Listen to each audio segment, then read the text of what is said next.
Estoy haciendo este video porque sé que me fue muy mal en el examen, pero quiero que sepas que sí estudié y que, y que en el examen me puse muy nerviosa.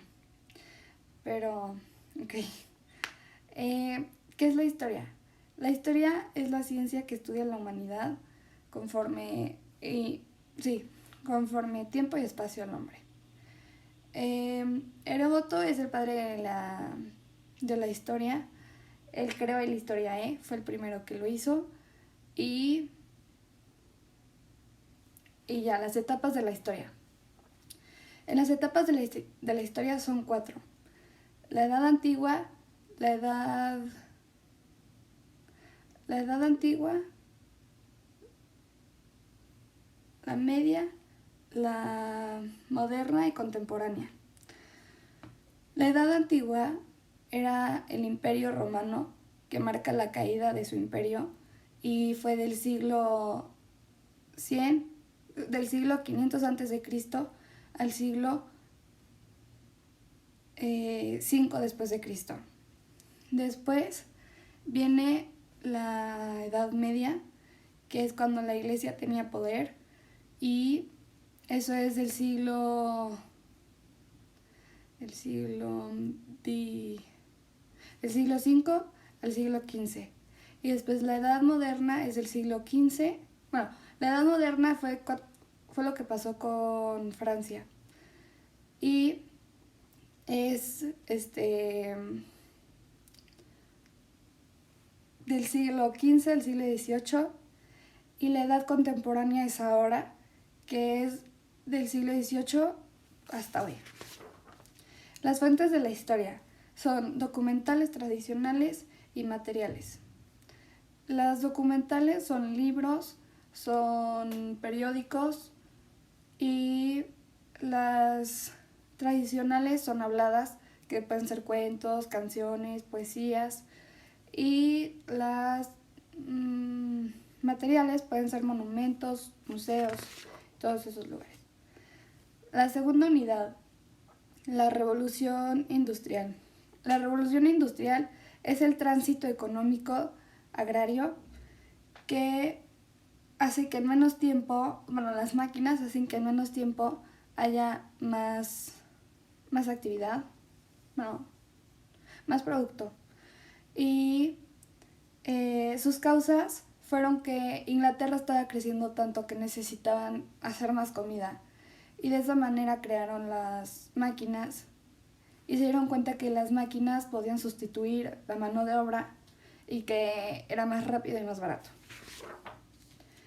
La revolución demográfica es eso, que Inglaterra crece y ya no necesitan más mano de obra. Las innovaciones técnicas fue todo lo que descubrieron, como la máquina de vapor, los trenes, la electricidad, y Gran Bretaña produce. Gracias a que se dieron cuenta de electricidad y carbón y todo eso, empezaron a hacer más trenes, empezaron a hacer los barcos de vapor. Y esto quiere decir que más población, menos producimiento mecánico y surge el capitalismo. Ok. El ludismo. Mark Lutz hizo una huelga porque él era agrícola y a ellos ya no les estaban pagando lo mismo ni les estaban dando trabajo porque ya tenían máquinas. Entonces, por 5 años, de 1811 a 1816, hicieron... de 1811... O sea, protestaron y eso es el nudismo. La economía liberal.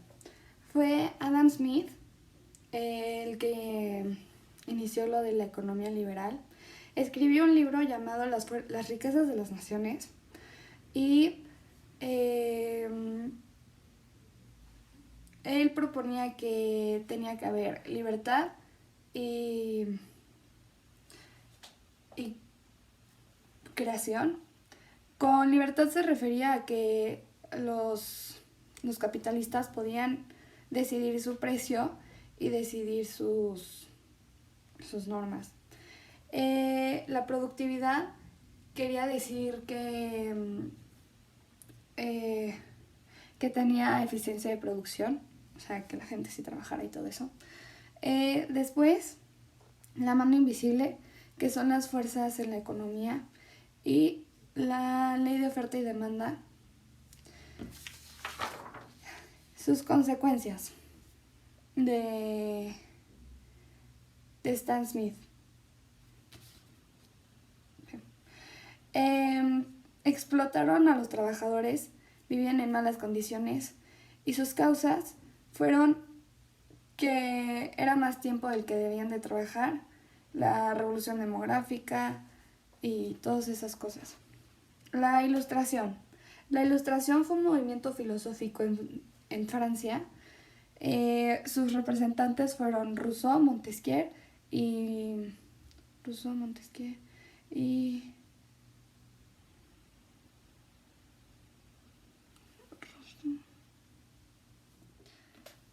la crisis del antiguo régimen sucedió en Francia cuando un invierno todo el trigo no se pudo usar y se desperdició, y ahí fue cuando empezaron los ingresos y los egresos, que en Francia se separaban en dos las personas, los no beneficiados y los beneficiados. Los beneficiados eran el clero y la nobleza, y los no beneficiados eran los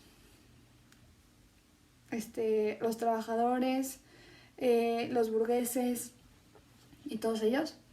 Y lo que quiere decir, bueno, ahí es cuando empieza el déficit, que déficit es tener más egresos que ingresos. Entonces, gastas el dinero que tienes, pero ya no tienes más para gastar.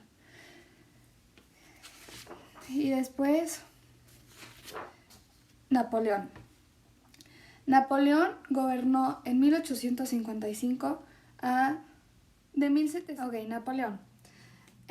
Napoleón gobernó y tuvo un imperio. Gobernó de 1799 a 1815 y el imperio fue de 1810 a 1815. Napoleón fue emperador de Francia, fue primer cónsul y estuvo en el ejército. Él hizo un golpe de estado y por eso pudo llegar al poder. Fue el primer cónsul vitalicio, que quiere decir que solo él va a ser el que va a gobernar hasta que se muera. Y tuvo varias batallas. La batalla de Waterloo, que es muy conocida, la perdió. Y también perdió contra Rusia, que quería hacer Rusia su territorio. Porque Napoleón ya tenía a España, ya tenía a todos los territorios que estaban alrededor, pero no tenía a los que estaban más lejos, que en este caso era Rusia. Rusia lo que hizo fue que se enteró que Napoleón iba a venir y no bloqueó fronteras, pero quemó todos los pueblos a los que sabían que iban a llegar. Entonces, al momento que ellos llegaron, no había refugio, no había que comer, entonces se murieron. Después de que perdió la batalla, lo mandaron a una isla. Él se escapó de la isla, regresó a Francia, gobernó 100 días y lo regresaron a otra isla y de ahí ya no pudo escapar. Un punto importante de Napoleón es que su tumba está en París, que él mismo se puso la corona. Invitó al Papa a la coronación, pero no dejó que el Papa le pusiera la corona, porque para él esto quería decir que sí respetaba la iglesia, pero que ahora él gobernaba.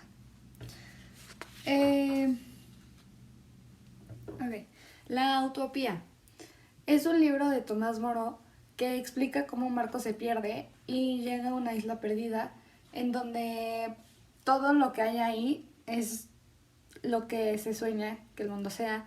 O sea, que no se peleen por el dinero, que todos ganemos igual, que nadie tenga más lujos que otros. Y hay dos personas que lo quisieron hacer casi igual, que es Saint-Simon y Fourier. Saint-Simon escribió sobre los trabajos y explicó que no está de acuerdo con las herencias porque es como las abejas y los zánganos, que las abejas trabajan y los zánganos no. Entonces, pues unos se llevan el trabajo de otros sin hacer nada y él no está de acuerdo.